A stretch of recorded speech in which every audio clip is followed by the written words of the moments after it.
And welcome, folks, to another edition of the Michigan Football Breakdown focused on the offense with Al Borges coming to you from a different location today. Had a little snafu last night, a little run in with a deer, but we won't let that throw off the show, especially since Al wanted to debut his new background because he is the guy who has molded a few quarterbacks, including the Monday morning quarterback Devin Gardner during his time in Michigan. And Al, we see you and Devin, we see you, Devin, and TB12 himself. If you can please kindly come into the picture now and take your seat as you make your entrance. I know you were looking forward to this. No, this kind of lets people know how Al Borges gets down. You really wanted to show them, so so there Yeah, you go. there's no question who the best looking dude in that picture is, and it's on the right hand side. Only problem is he probably should be standing on a box to get a little more symmetry to that picture because it's not. It looks a little disproportionate right now. See, man, I think you're stacking the deck with your fans in the stream. I think you're stacking the deck with your fans in the stream because here's Ferris Khan. Said, fun fact 71% of the earth is covered in water. Al Borges can handle analysis of the rest. Thanks, Mom. That is a relative of yours. Surely, surely. Oh, And Matt Stumbo, we love you too. When I discovered Sam DG and Al doing these analysis, it made the football season even better for me. Love what they do, and we love you too. Love doing the breakdowns, especially with a team like this. I mean, we would do it anyway, even if they weren't this good, right? Hell, absolutely. we did analysis during the COVID season. Al, you remember that? Absolutely. Oh yeah, that was painful actually. But yeah, I do remember that in a lot of ways. The COVID plus the season wasn't exactly stellar. So yeah, we did it. Didn't stop us, Sam. Yeah, it We sure did plowed not. ahead. Yeah. And so you like to say this is where the BS comes to die. And please say Yes. BS. The FCC, because I play this on our radio show on WTKA as well. And the FCC didn't come get me last week. I forgot to bleep you out. Oh, Sam. We So talked about that. How could you forget that? That's my language just isn't that cavalier. Okay. Now you, on the other hand, tend to, when you're not on the air, you tend to let it fly. But I I'm not do. that cavalier, but I got it every so often. There's a little slippage, and then you got to bleep it here and bleep it there to cover me. But you failed miserably. It sounds like, Sam, and that's God, dog. I don't know what to tell you on that. I did. Well, but we'll get better this week as far as making sure we don't get involved with any FCC rules violations. But Absolutely. man, we do need to correct some narratives. We also need to offer some insight into some position battles and some growth that we've seen on this team, Al. Especially we focus on the offense, some growth that we've seen on offense because it's hidden by the lack of sort of like big time gaudy offensive explosion like we've seen Yeah. elsewhere in college football. So it's fostered the impression that this offense is struggling, that this offense has a lot of holes. And while they certainly are where they want to be, I think they're better off right now than a lot of folks think they are out. I don't think there's any question. And remember now, again, 64 plays, 43 plays, right? And 61 in this game. So the numbers are not going to be as gaudy from the get go. Now, could they be better? Yeah, they probably could be Mhm. better. But this week really wasn't bad at all because I think one of the key things this week is they had excellent balance, Sam. Excellent balance. They had 201 yards rushing and 214 passing for 415 yards, which is pretty darn good. Now, that tells us now they can't play one phase of their game. The defense can't play one phase of the game and just take it away, take the rest of it away. So I thought that was good. They did not turn the ball over. Which again, that's good stuff. And what was particularly good was the third down efficiency. They were 8 for 13 and 2 for 2 on fourth down, and all those fourth downs, those are swallow hard downs. So I was kind of excited to see that. Sam, we were talking about how they were stopping the duo play, right? Yes, Yeah. Oh God, this is a everybody's big stopping deal. the dual play. It looks like it's fading. Yeah, right. They ran 15 dual plays in this game, Sam. 15. It made a hell of a comeback. It And sure did. because the nature of the defense allowed for more double teaming. And they added a little new dimension, which we're going to talk about, to the dual play, which I think is really big. They could actually read it and pull the ball off the widest defender, who in other games was creating some problems on the dual play. So it was nice to see that. They added a couple of creative schemes. They ran their insert zone 3 times. We haven't seen that all year. Mm-hmm. They ran a what is I call it a hybrid play, kind of a split zone counter type deal, where they motioned Bredesen and kicked out the end and ran the wing around to lead it. We'll show that on the film study. We'll get a good look at that. But in the Big Ten, Sam, things get tougher on those offensive linemen now. Those defensive linemen are better than the guys they've been playing in the first 3 games. And for the first time, really, there were some protection issues, right? There was a few protection issues. And we're going to talk about that in the film study too. But that just comes with having to block better guys, maybe getting forced into some third downs or some situations that are must pass where you got some issues, or you could have some issues. I'll say that. But I thought for the most part, it was a solid performance. I tell you, Sam, and I told you before, I was scared of this game. This game concerned me because I think Rutgers in their third year with Shiano, I think it's his third year in it. Mm-hmm. They were going to be, the culture was more settled, and they were going to raise some hell. And for a while, they did. But in the end, it was Michigan. Yeah, listen. Rutgers has played Michigan tough though. I mean, his first year they Yeah, played. they did. You remember they came in and smacked Cade around a little bit, Oh and they yeah, rattled oh him. yeah. They They rattled him a rattled little him, bit. and Yeah, they it knocked him felt, down. yeah, it And felt like you could kind of see the playbook kind of shrink in the second half yes, of that game yes, because you had a quarterback who was just not as there as he was before that hit. So right. my point in bringing that up is, hey man, they're physical, they're coming to play, they're not intimidated. Mhm. And then last year they had a halftime lead, so every reason to believe that this is going to be a tough team coming in here, and then they get the touchdown out the gate in an Yep. uncharacteristic way. So yeah, it was going to be a game, but Michigan was superior, vastly superior when it came to talent. I think they're vastly superior when it came to coaching, and they're at home, and they're coming off a game where they were a little flat. So you expected for them to rise to the occasion. But I think it's Mhm. important to not have, as Devin is, he's stuck on this confirmation bias thing. Mhm. We all have things that we want to see them do. Like for me, make no secret of it, I want to see Michigan RPO, right? Why do I want to see Michigan RPO? Because I think against the better teams that they face, your Penn State, so let's say they make the playoff again, when you face the top 2 3 teams in the country, I feel like it's a really ideal way to balance the equation, even more so than they do, or in an additional way. Kind of they got other ways that they balance the equation with their run game. Michigan's going to run into loaded boxes. We're going to talk about that.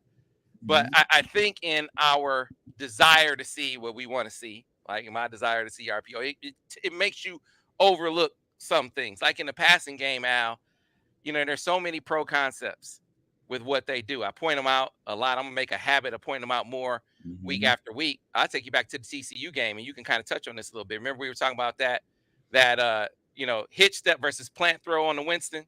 Remember we were talking about that, Mhm. Yes, we and he were. hitched it, and it was picked off, and they was like, oh, he stared it down, or it was a bad read. No, it was just bad footwork. Yeah. Watch the very next week, I want to say, in Joe Burrow, same play, same coverage, and he plant through it, and it was a completion. We're watching those crossers, so they had like those kind of crossers kind of intersecting, and then you saw Roman, it was against man. Roman comes across and he catches the ball Mhm. clean across the middle. Very next day, watching Denver and who Denver beat the Broncos, and man, they very same concept. Tyreek Hill's running wide open across the middle of the field Yeah, the towards a Dolphins. That's touchdown. right. They're Yeah. doing all the same stuff, Al. Pretty much. I mean, pretty much. There's, everybody has their menu of stuff that they're the most comfortable with in the passing game because they know that's what they're going to call in a game, right? And then when you start getting into a lot of things that really look good and are conceptually nice, but you're just not quite as good at. And when it comes down to the brass tacks, are you going to call those plays that you're less comfortable with? because I always call it, I use the term return to the womb when the pressure's on. You return to the womb when the pressure's on. So when push comes to shove and you need a yard, you're going to run a wedge play because that's what's worked in the past. If it gets stopped, you can halfway sleep at night saying, you know what, we went with what we did best. Same thing in the passing game. We're going to run stick smash because stick smash is it's our culture. We've run it a million times. We can run it in our sleep. And if we fail for whatever reason, at least we fail at something we major in, so you got X amount of concepts that you want to pick from, right? Smash concepts, option route concepts, crossing concepts, flood concepts, whatever. Okay. The passing game has a litany of stuff to it, but you got to pick what you think you're going to call and what you're best at. And and usually those go hand in hand. Yeah, man. And so here's the other thing. There have been elements added every week, more so in the run game, at least noticeably in the run game. Because some things they do in the pass game you don't really see. Like we get these questions, why aren't they throwing shots? And Devin has made the point they've called shot plays in every game, but teams aren't giving them the shots. And instead of forcing it, JJ is taking what the defense gives, which is what you want him to do, right? Absolutely. Yeah. Eventually those shots that they're calling, the shot will come open and he'll throw it. But in the run game, Al, I mean, we have seen them do some different things to answer what teams were trying to do or were doing to them. Whether it's outside zone, different ways to get to the perimeter, jet sweep, outside zone, different ways to do that. But I think the wrinkle that they added this week, to me, is the one that's the biggest bleep to defend. I want to get this on the radio, so I won't tell you, but you know what I mean. Yeah, watch your language, for goodness sakes. It is a bleep to defend you attach a read to a duel because they're bringing that guy off the edge anyway, right? They're bringing that guy off the edge anyway. And you pull that ball, it's green pastures, Alan. We saw it Saturday. Yeah, if you're a purist, you got to watch the film study because we're going to detail the hell out of it. I can say hell, can I? Yeah, I'm all right. You can say hell's hell. Okay. We're going to detail the hell out of that thing because, as we have said each week, is the way people are stopping the duo is canceling inside gaps with outside pressures and movement up front. Okay, now Rutgers did some of that. They did, and when he pulled it, it happened big time on 4th and 1. But what can happen on that is they cancel gaps. The ball gets kicked into an unblocked defender if you hand it to him. But if you read that same defender, Sam, on the play, if he closes to stop the duo, you can pull the ball out and run around the edge. Now, the first time I saw that done, I was watching Kansas last year. I had all 22, and I heard they had a pretty creative run game. They had a really good running quarterback. So I looked at some of the stuff they did, and then I saw it when we studied TCU. Remember, we were looking at all the games TCU played. And I said, boy, that's, you got to bluff zone off the zone play, right? You got to bluff off the zone play. Why can't you do it off the duo? The duo. And now it makes them play more honest with that outside player where he's not indiscriminate about closing so hard he adds into the run and becomes a free hitter. Yeah, that is a bleep to block. And it's an example of, hey, man, that's the chess match. Yeah. All right, teams that come up with a way to not necessarily stop it, but to slow it down. How do you get people off? How do you get teams off a duo? I'm sure you had to do that when you were a coach, Al. People scout you, they figure out, okay, how do we get them off this play? And Michigan has been working. They've been working like all off season, early this season. And how do we get people off our inside? And specifically, how do we get them off duo? I'm no coach, but to me, the wrinkle they put on tape this week is going to help them the rest of the year. Not just when they call, not just when he pulled, just when they call the play. Because they don't know if he is or not, right? Right. They don't know if he is or not. The 3 times he pulled the ball on duo plays, one, all of them were good, but one on that 4th down and 1 or 4th and 2, whatever it was just deadly. It killed him because Rutgers stopped him there. They could have got back in the game, but they didn't. So, you live and you learn. You talk to defensive coordinators, they have what I call busters.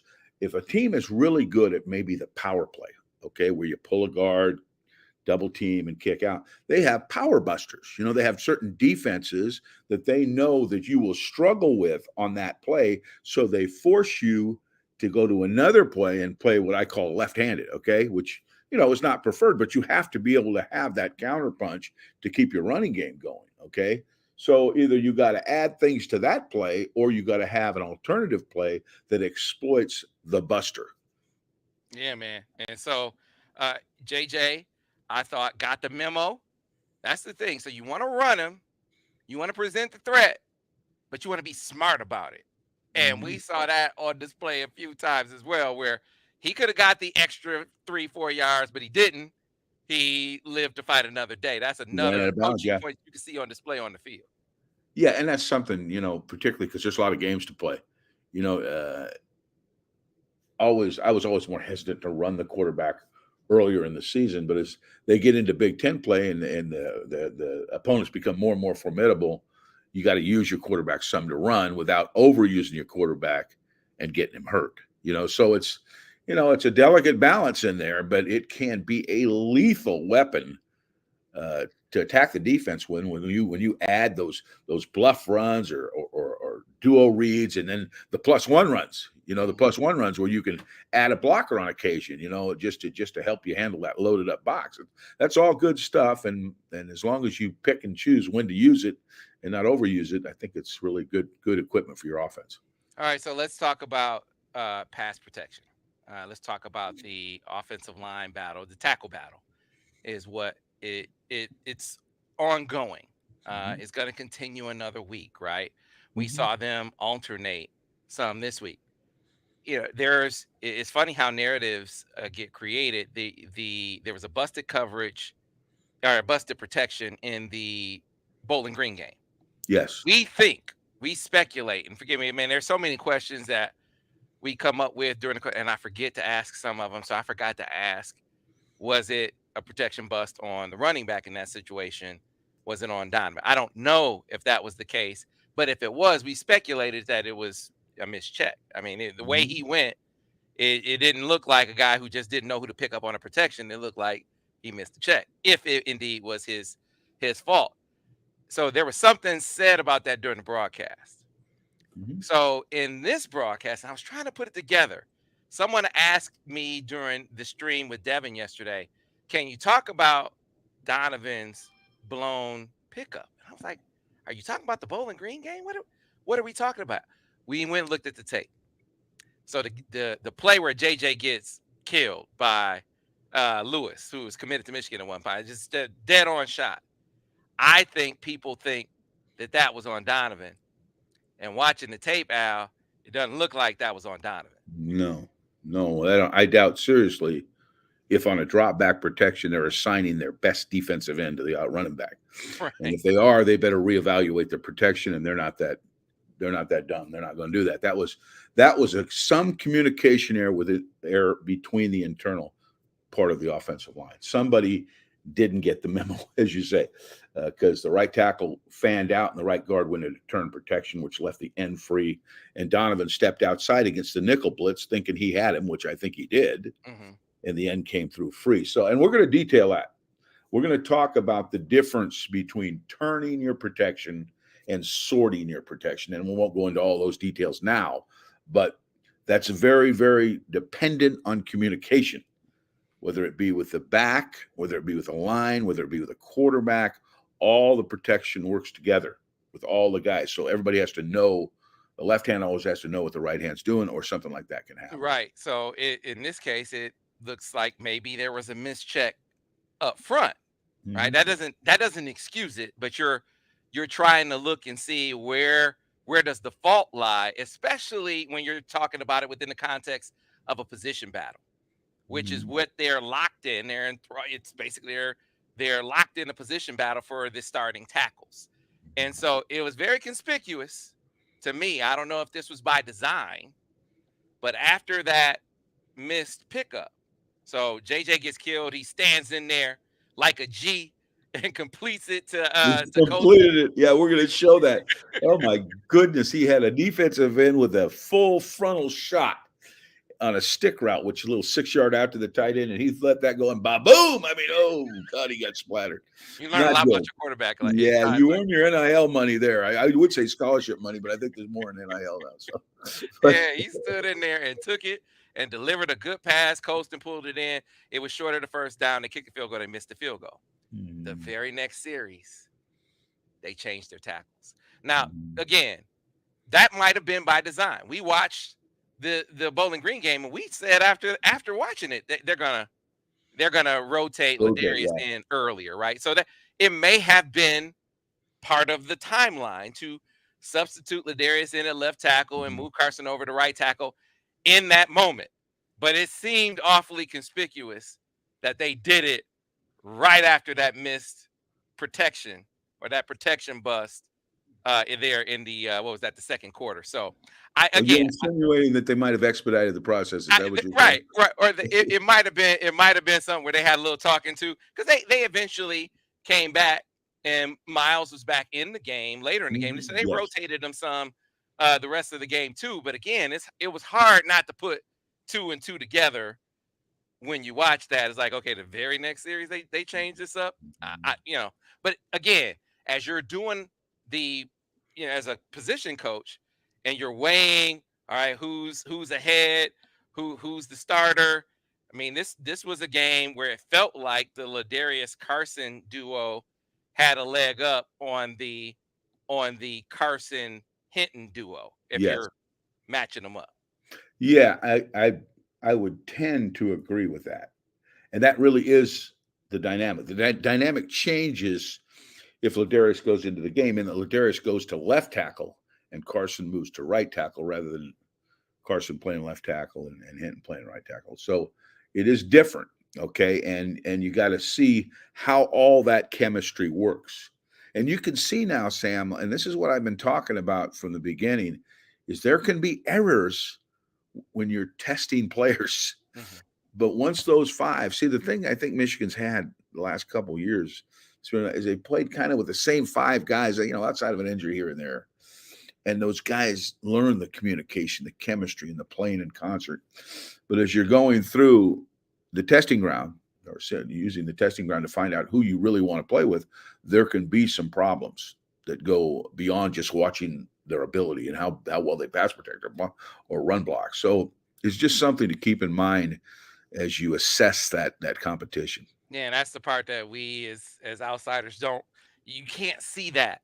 Like we can't see if there was a communication Yes. breakdown. We don't. We That's something only they on the inside Well, know. Sam, either myself as I mean, 43 years of coaching and 30 years of coordinated, I coordinated all those schemes, but I can't definitively say exactly what the problem was. I can use my instincts and experience to deduce in an educated way what I think the problem was. And more often than not, I'm probably going to be right. But there's always a backstory. There's always a backstory. Well, Jones didn't get to Smith the turn call, so I went down. Smith went out. The back went in. Oh God, I know all that. I mean, naturally, a week ago it was the Mike ID was to the right. Donovan shouldn't take, and everybody's going Donovan. You just got to know that there's all kinds of things that can happen in the process that may not, the onus may not be on the player you think it is. Yeah, the thing with Donovan is you feel like, unless before we get to the questions, your broad brush, and then you do the grades, and then we do the questions. There's so many comments and questions on Donovan. We'll get that in here. Like, yeah, what's up? What's up with him? I think two things are at play. He's clearly still getting his feel. Like we saw it on the counter play where he kind of he kind of bounced it, where as opposed to kind of letting his blocker clear and cutting up inside him. That's a feel thing that I feel like he's getting closer to, right? They've worked on trying to get him a rhythm, kind of like Blake. You saw Blake on the counter the other way where he kind of let Bredesen clear, Yeah, it kind of gets held, up in held, held there. them. Damn, yeah, Yeah, so exactly. Yeah. he's feeling it. He's got the rhythm. I think that the rhythm is still coming for Donovan. We also got to keep in mind these are different runners. These are Mhm. just as far as their running style. If you want to compare them to some greats, I'm not saying they're these guys. So bear with me on the comparison now.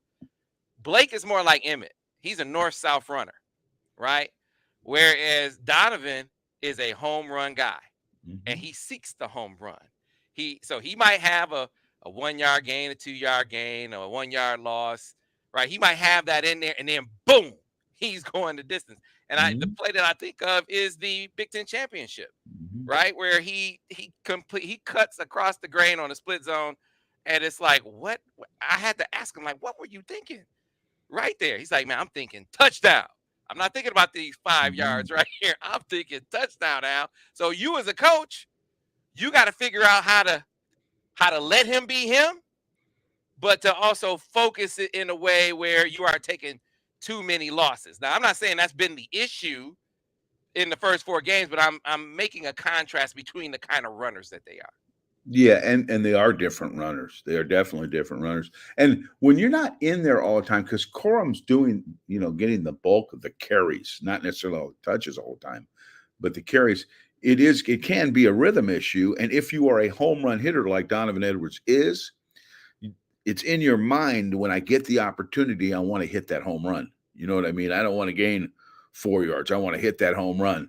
And patience can be a problem. I mean, it's natural. It's not selfish. It's just natural for him to say, "Hey, I can beat that guy to the edge. I've done it so many times." And then think in his mind he's going to do it, but then the scenario develops and that's not what's there. Well, just again, take what the defense gives you. Use your help as best you can and let the big plays come because he's going to get them. Once he gets to that second level, he's going to get them. But where Donovan struggles sometimes is his lack of patience will not get him to the second level. But when he does, forget about it because he's a Right. bugger.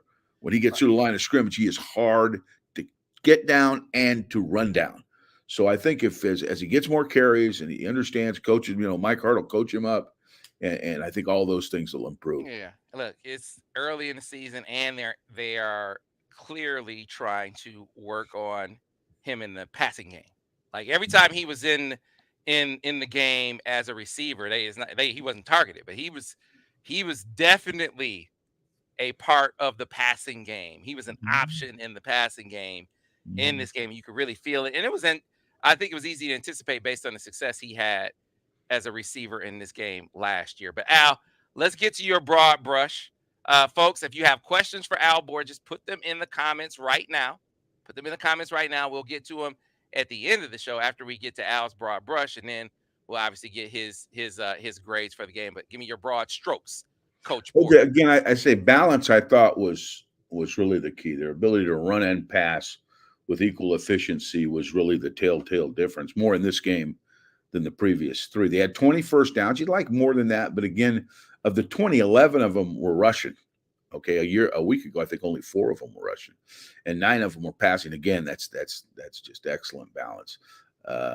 Their ability to convert, that was whether the third or fourth down was really, really good. 2 for 2 on fourth down and 8 for 13 on third down. Those are great numbers. Now you'd like to be, 43 to 47% conversion on third down, and they did much better than that. Their average per play was 6.8. No, I'll take that in every game. Okay. So I thought all those things were good. Again, uh, uh, the protection was not as good as it's been, and there was a reason for that. I think there was some communication issues. Plus, the defensive line's better. I mean, these Big Ten defensive lines are going to be better than the guys they've been playing against. So, I think that played a part of it, but a part in it, I should say. There were a couple of situations where there was this wasn't often, but it was, I think, 2 or 3 plays that scheme issues came up where free hitters were falling into the hole unblocked and they couldn't be blocked, based on what was going on. But that was not something that was a blatant problem, but it did show up.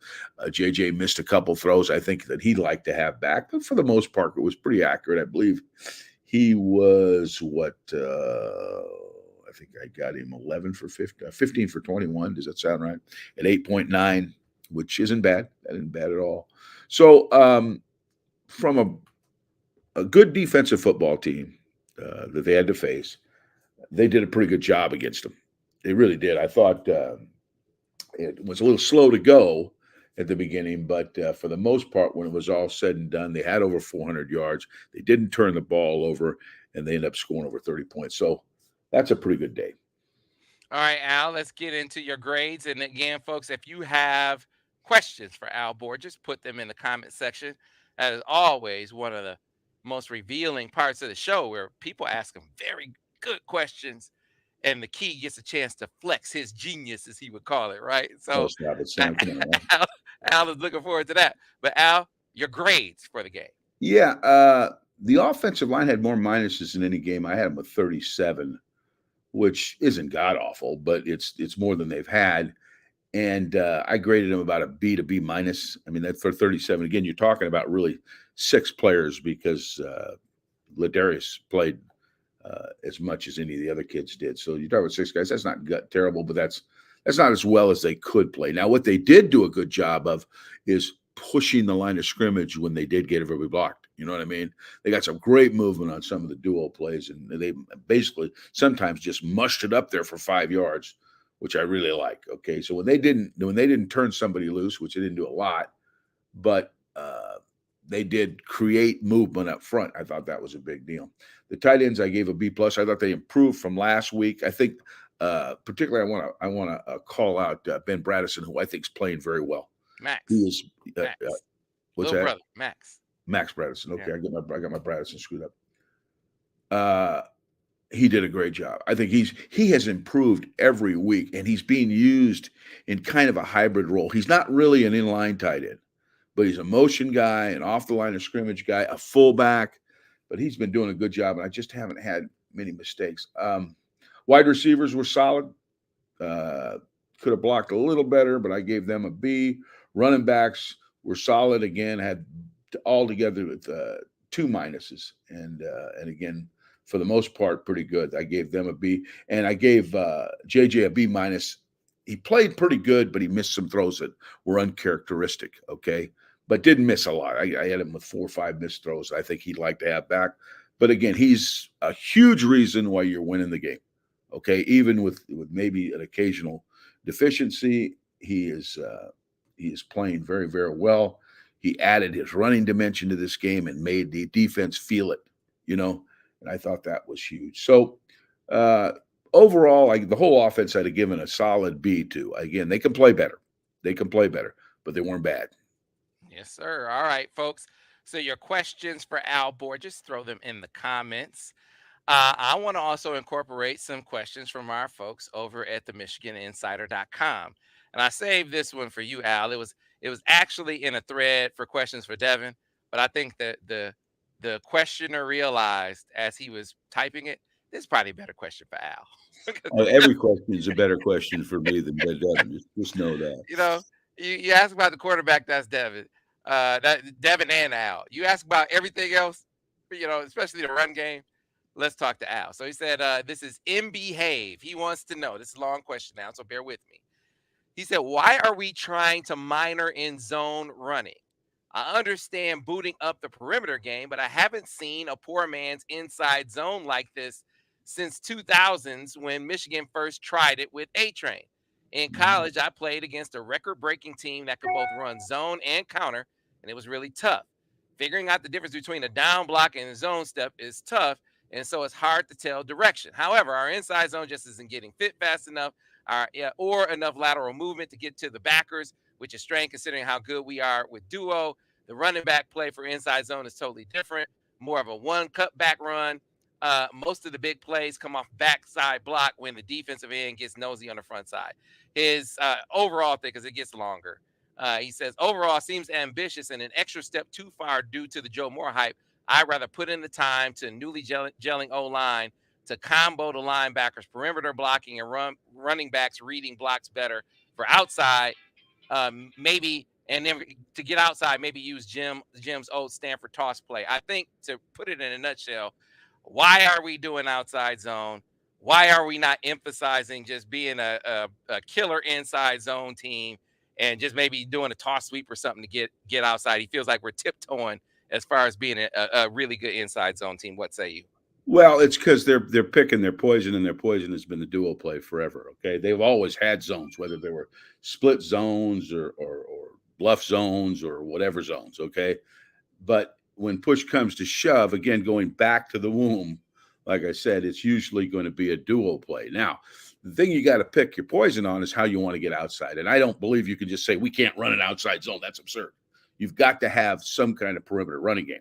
Now, not everybody's going to run the knockout zone like the Denver Broncos and run it 50 times a game and be great at it, but you can still run an efficient outside zone that can counterpunch some of the things they're doing with the inside zone, okay? Whether it be that, whether it be married to a fly, whether the blocking scheme be the same, but the perimeter movements are different, I don't care, but you have to have some kind of perimeter running game. It's just not practical to think you can't. Now, the question I think, and again, that was a hell of a lot to digest, but I think I got the crux of it, is how much zone do you want to run? Do you want to run more zones and take away some duos? Again, it comes down to picking your poison. Michigan, so far anyway, has chose to be more of a duo team. Now, when we watched Michigan play a couple years ago, they were more of a split zone, open zone, read zone type team, and the duo play was really not that prominent. But as they graduated their running game, and I think a lot of it's been taken from the Ravens, the duo became more prominent. Well, it's hard to get good at everything unless you want to run the ball every single play, which they don't, and that's smart because balance is what makes them a good offensive football team. So zones are great, but what's the balance of runs? You have to choose what the balance of duo plays to zone plays to counter plays to power plays. You see what I'm saying? You get into a lot of stuff, okay? And some of them, there's nice carryover because the power play is very similar to the counter, but it's different. There are players doing something different on the play. So you got to rep those, and they got to get good at it. One time the guard's got to pull and kick out the end. The next time the back's going to kick out the end. Now they got to see all those looks. When the end closes, what happens, and then how that ties to all the rest of the players. So, like I said, I did homework years ago on trying to develop run games, how the best running teams that run the football without running the option play. And I'm not talking about the read option. I'm talking about the triple option. And what I found is you can get good. The good running teams were good at about 3 plays, 2 or 3 plays, and then had ancillary plays that they would use as counter punches to teams that were overplaying those 3 plays.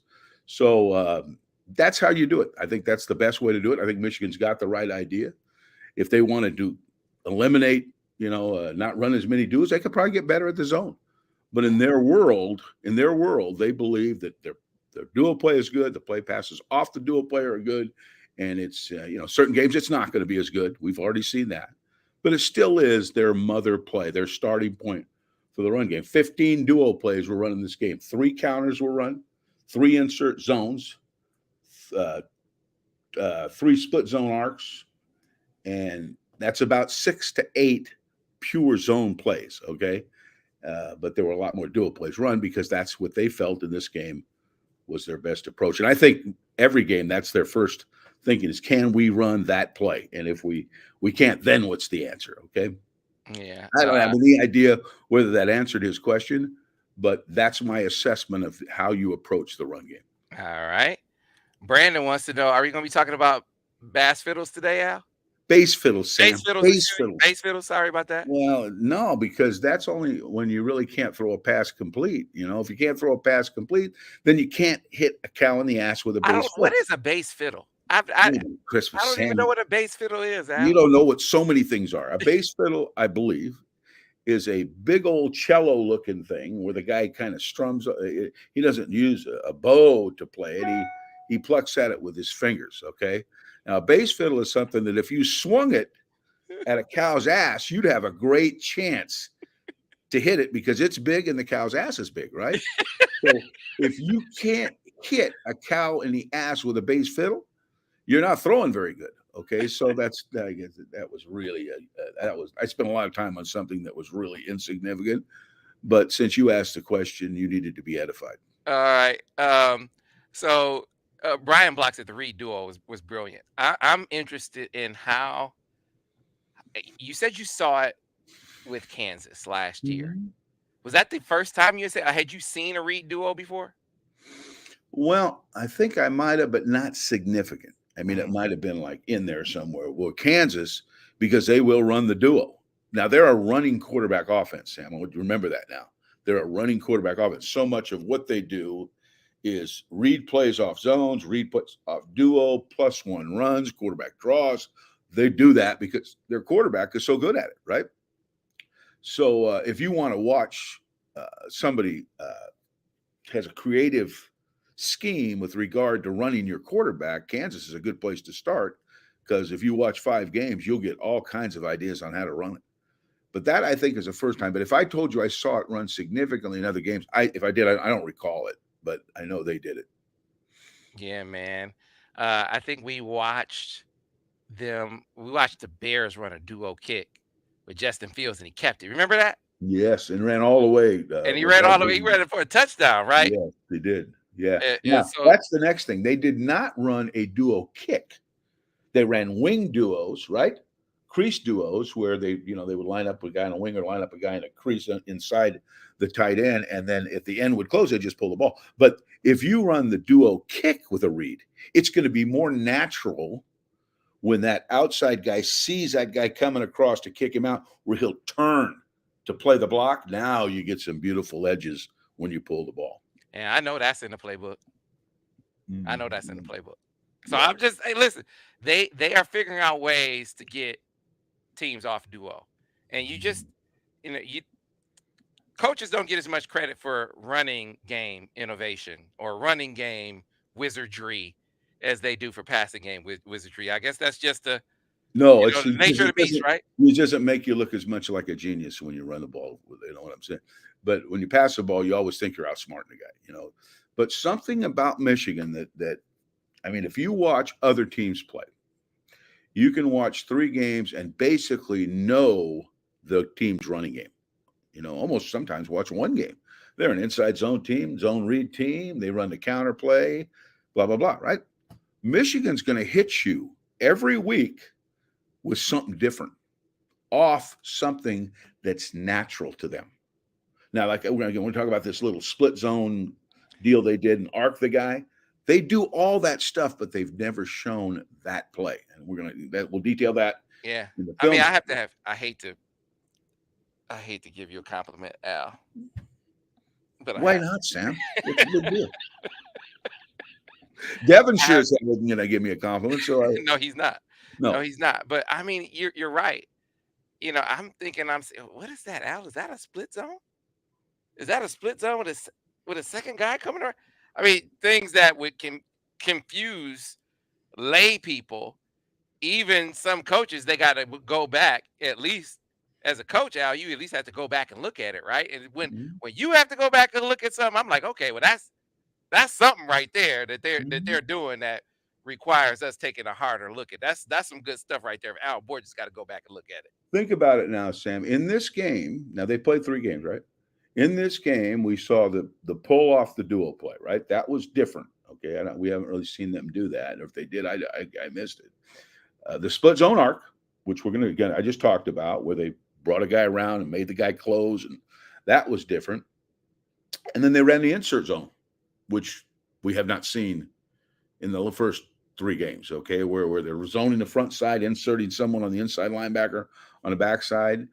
So that's 3 different schemes that have not really shown up in other games. Now, my guess is they'll play this week. You'll get 2 or 3 different schemes again, but they won't be a drastic departure from something they already do. Where those plays become dicey is when you try and recreate the wheel. You try and put in a play that doesn't really relate to any scheme that you use in the rest of your offense, and then they run some defense you didn't expect, and they blow the play up in the backfield. All those plays are plays off plays they already have.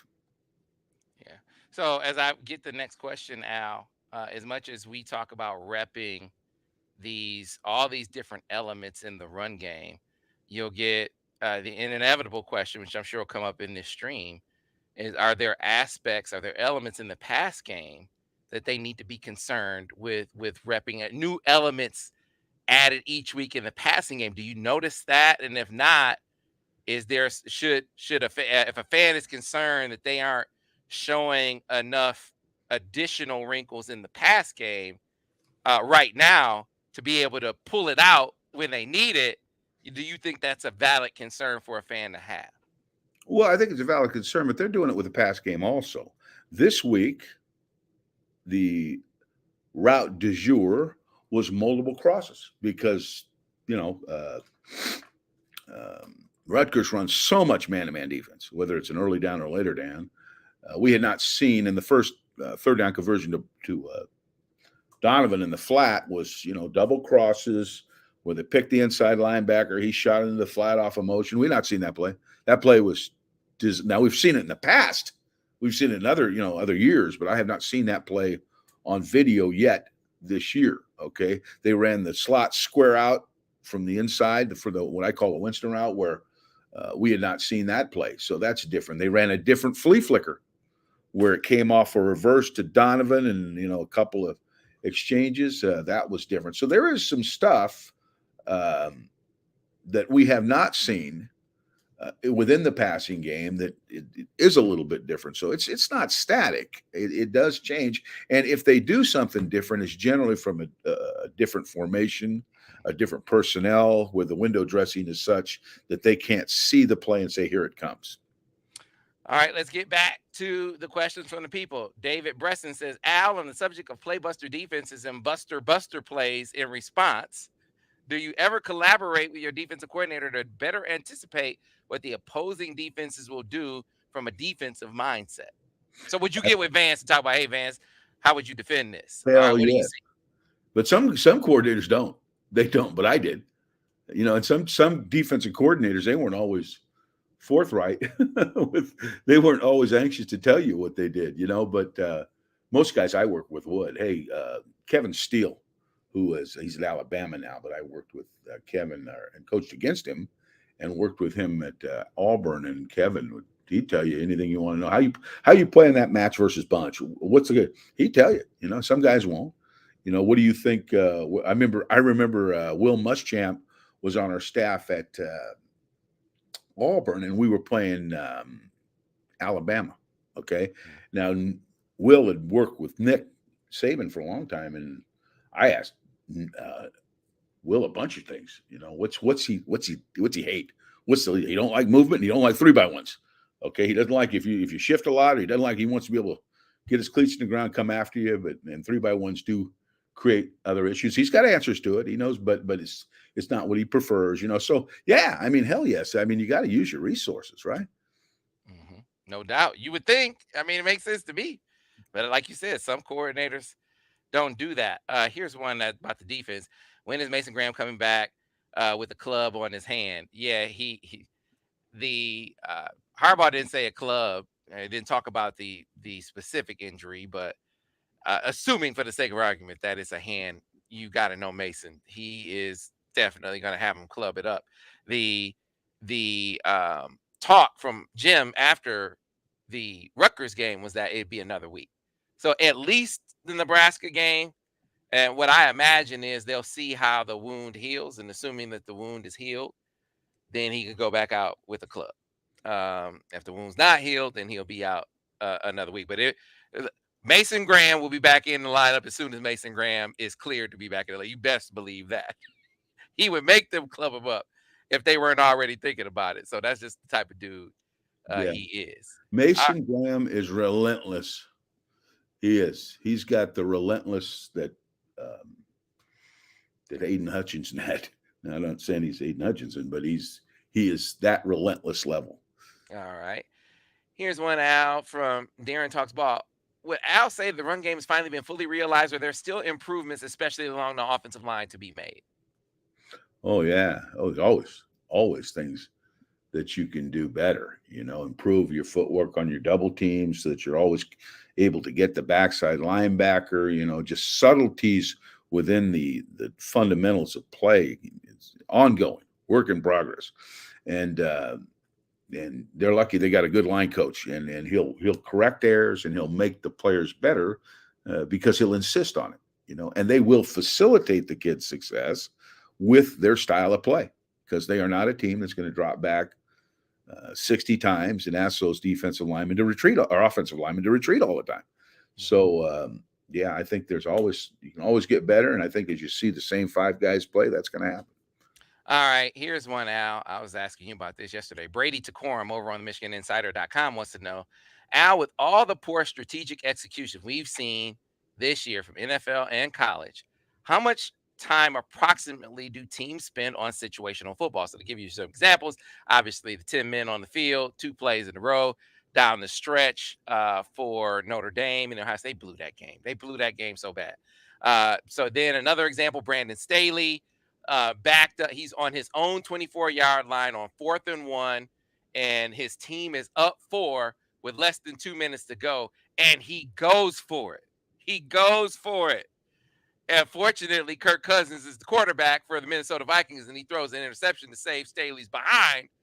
But terrible decision. Josh McDaniels, he has his team on the 8-yard line. I think there's 2:22 left on the clock. His team is down by 8, and it's 4th down from the 8-yard line. He kicks a field goal because he said with his team down 8, you're going to need multiple possessions anyway. Al, I mean, help me out. Help me understand. Well, that one, I think you just need to take a math class. You're good to go. But the other ones, I'm sure there's an argument for all those things. But to answer the question, okay, how much time do you spend on situational football? Everything is situational football. From the time you step onto the field, you're practicing some form of situation. Now, I kept a checklist for practice on what we were going to cover during the course of the week, whether it be red zone plus 20, red zone plus 10, goal line short yardage, 2-minute offense, 4-minute offense. I mean, everything on the checklist had to be covered, right? Had to be, got to go over all of it. Last 3 plays of the game. You got to squeeze all that in so that when the game comes, that there's no surprises to not only the players, but as you just alluded to, Sam, the coaches too. Because sometimes, a lot of stuff going on there, man. And you got the coaches, like I was, the coaches got to get, particularly the head coach, got to get help. You got to tell the head coach. Somebody has to be in the headset saying, okay, we're in a 4-minute drill right now. Make sure we remind everybody to stay in bounds. Coach, you only got 2 timeouts left. Let's use one after this play. And he'll say, no, I don't want to use till then. Well, at least you could, and I remember when I was here that everybody would give Brady Hoke a ration of crap because he didn't wear headsets. Well, Brady, when we were in situational stuff, and he always had headsets on because there was always communication. So you just got to make sure that you have practiced those situations as a coach and as a team.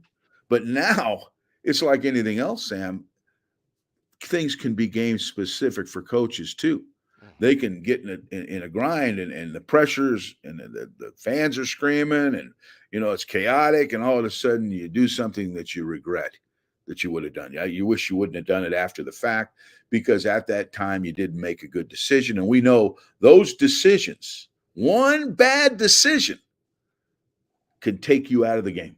And I told you this, I felt Rutgers should have kicked a field goal when they went for it on 4th down because they wanted to make it 17-10 and continue to play in their offense, a ball control game, and win at the end. That was their best shot. But as soon as they went for it and then compounded the problem by trying to run a jailbreak screen against press coverage, then all of a sudden it was interception. Guy went for a game over.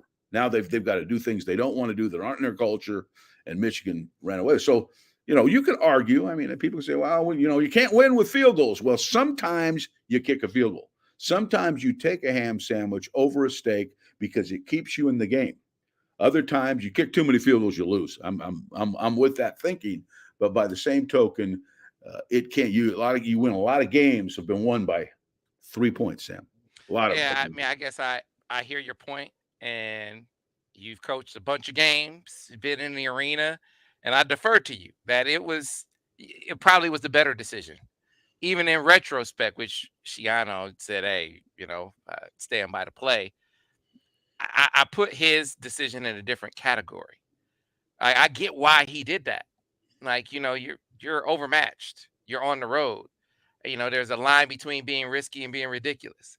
He was being risky. taking a chance to see if it could maybe result in his team having even better chance to win the game. The other dudes were being ridiculous. Yeah. No, and I'm not that was not a ridiculous decision.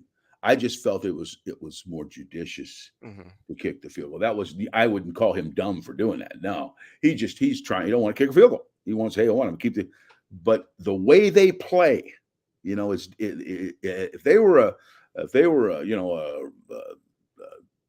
air raid type deal, they could throw an efficient hell, do what you want to do on fourth down because so many people recommend on fourth down you go for it these days. But the way they play, I just felt they would have been smarter to do it the other way. But that's just really a difference. That doesn't make me right and him wrong. It's just the way I thought in that situation. Because as soon as they came up on that fourth down, before they ever kicked it, I said, "Don't You did. go for it. Don't kick this field goal. Get 3 points, make it 17-10, and now you can keep doing your stuff." You did. You did. You did. Yeah. Marcus Freeman, he's the least guilty of the three ridiculous deals because there were so many break. I mean, you had to drop the interception. You had the decision to go, vanilla on 3rd and 19. Then you had whoever it was that was supposed to be the 11th man not going on the field, and the coach is not, having the wherewithal to have someone get a penalty. So it was a total breakdown. But they at least came back and said, we got a plan now for if we're in that situation, someone's going to take a penalty. But Staley Mhm. doubled down on his. He said, I would go for it again. Dude, seriously? Big Daniel still thinks you need, he still thinks Yeah, you need I multiple can't. possessions Yeah, down 8. the Like, best give me a thing to break. do in that situation is say I screwed up. I should have not done that. Yeah, All right. yeah. Here's another one, Al. Question for Borges. JJ went 0 for 2 on first two and then went on to complete most of the remaining throws. What do you see in the first two throws? Is it a bad throw? Is it on receivers or JJ's nerves? What did you see? Well, the first throw was behind him on the out to the slot. I think he had the tight end running either an Ohio route or an option route. I'm not sure, but he was breaking out and the ball was a little bit behind him. He just didn't get his hips set to it like he usually has been doing, and it was a tough play. Now the next pass, he had to scramble. It was an empty route, and he had to scramble. It came up short of the first down. And then on play 6, the Winston route, the play action pass with a slot run and the square out, kind of the same thing that got intercepted against TCU. He timed it just right. Okay, he came off the fake. He took 3. He planted and let it rip. But a misnomer. This is a misnomer that I learned years ago. When you throw outbreaking cuts on time, do you understand? When he's running out of the break on time, you don't want to lead the receiver because the receiver is not gathered enough speed to run the ball down. So the best thing you could do is as you make the throw, basically throw the ball right at his outside hip so it runs him right into the ball. What JJ did on that is he led him too much, and the receiver had not gathered enough speed to chase down a ball that was led. Okay. So that was more of a targeting issue, the ability to put the ball where you needed to throw it. But those are, again, very easy to fix. But he got the footwork right, Al. He got the And footwork right. believe me, because if the footwork's wrong, now you got problems, okay? Because it's off time on a square out, and we saw what that happened with that. So, but we've taken the next step. But that with those two throws, that's what I saw. I don't think he got his hip set on the first one, and the second one he just led the receiver too much. All right, here's one, Al. We've talked about Blake and Donovan together, but what are your thoughts on Mullings with either of them and his impact on defenses? Well, again, I think he's a situational package kind of guy. I mean, you only got one ball, Sam, and we're trying to get it to two guys that are dynamic, right? Mullins is a good back, but I think he's got to be used in situations that cater his skill set. But he would be a guy I'd like to get into the game and use because I know he brings something to the table. But he would never. I would always prioritize the other two first. Yeah, no doubt. Because I think Like, come on, I think I would never sacrifice a carry unless it was because of fatigue. right. Let's Giving it to listen. Mullins when I Donovan is could have gonna given be it to all right, Donovan. folks. Donovan is gonna be all right. Yeah, he'll be fine. He'll be fine. Let's calm down. They're getting him involved in the passing game. Yeah. I think we'll see more to the Donovan Blake package as we move forward. And Donovan's gonna get his 4 games. He's getting his rhythm, not fully there, they have the luxury of some more games where you can like work on getting him his rhythm, right? I mean, Yeah. Big I have Ten's a not what I thought it was contention going to on be, that Al. too, Sam. I have a contention on that too, and if you'll just hear me out real quick, is see Donovan's when Blake got hurt became the guy, right? Yeah. So it wasn't hard to get Donovan the ball. He was in rhythm because he was carrying it. They could easily incorporate him into the passing game. And the fan base got really excited about watching number 7 play. He's doing a lot of stuff, right? Well, now Blake's back. Okay. So now the game is shorter because of the rule changes, right? You're splitting the carries and touches between two different guys. It's harder for Donovan to get into rhythm because he's not going to carry the ball like he did against Purdue or like he did against Ohio State. Okay. So your expectations are high, yet the opportunities are less. That's a reason, not an excuse. That's a reason. It doesn't mean that he can't be a major factor. And I'm betting anything, it's just a matter of time before he is, but the circumstances have changed somewhat since last year. All right, Al. A couple of more before we get out of here. This one from Gary Klein. It seems to me they concentrated on a true read option scheme against Rutgers, where in the past JJ was told what to do on the read prior to the play. Accurate or no? I have a No, that's not accurate. No, that's not accurate. He's either he doesn't. If you see his eyes go to the edge when he puts the ball in the guy's gut, whether it be a zone read, a dual read, a bluff read, whatever, he's reading it. He's not being told pull it or don't pull it. That's not accurate. If you see, and again, watch the wings on his helmet because you'll know as well as I know. If you see like on that split zone arc, his eyes never went to the edge. That was a give. That ball was not going to be pulled under any conditions because if he doesn't look at the edge, he doesn't know whether to pull it or not, right? So I can assure you that when his eyes go to the edge, those zone reads are being read.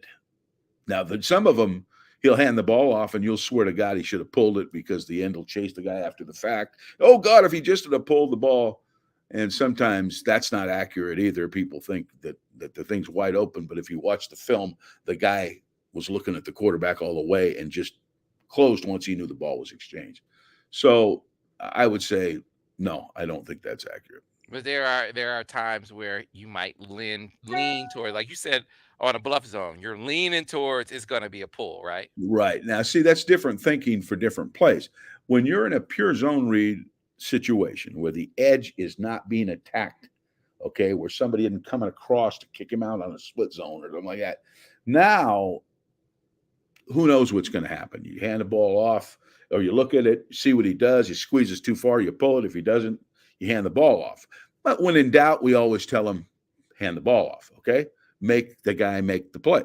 Where on bluff zones, where you're bringing a guy across the formation, the natural tendency for the edge player is to squeeze hard and play that block. So we tell the quarterback, be a little more aggressive with pulling the ball when we're bringing somebody across the formation on a bluff play, okay? Or like you say, a dual kick would be the same situation. We're going to be a little more. There'll be more balls pulled in that situation than there would be if the edge wasn't attacked. Yeah, watch the film studies, folks. You can get a cut. If you're swimming, don't be just watch Don't the be. film. I'll explain it all. Matter of fact, we're going to talk about it again this week.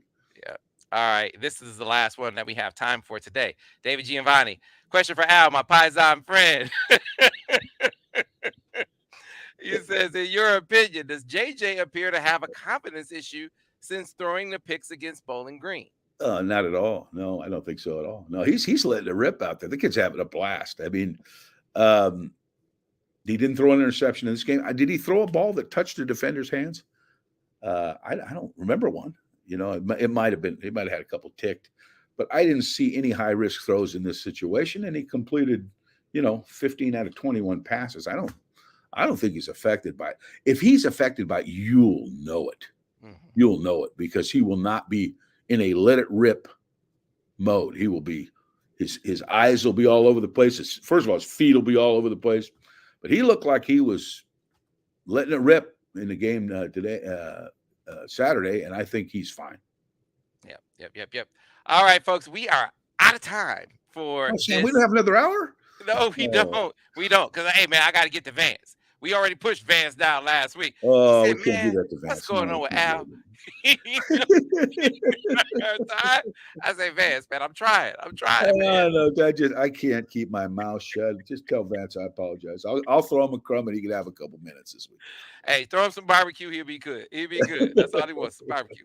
Folks, again, we have the film study. All the film studies go up on Wednesday. People keep asking, "Are you doing the film studies?" They all go up on Wednesdays. All right. And they go up Wednesdays after Steady Dropping Dime. So if you aren't aware of the Wednesday lineup, we're bringing back the Recruiting Insider. Recruiting Insider comes back on Wednesday with Bryce Marich and Steve Lorenz. You see us over on the MichiganInsider.com. So that comes back on Wednesday. Right after we record that, we go live with Steady Dropping Dimes, Devin Gardner and Daniel Horton. That's from 3 until 4. That's where we're talking all sports. We're talking college football. We're talking college basketball. We're talking NFL. We're talking NBA. We're talking about everything that's going on in sports and culture, at least the biggest stories. So that is 3 to 4 every single Wednesday. So set your reminders. In the meantime, in between time, I got to get back to what we're doing with Coach Borges on the film study. So thanks for watching us on another Michigan football breakdown focused on the offense with Al Borges. Go Blue.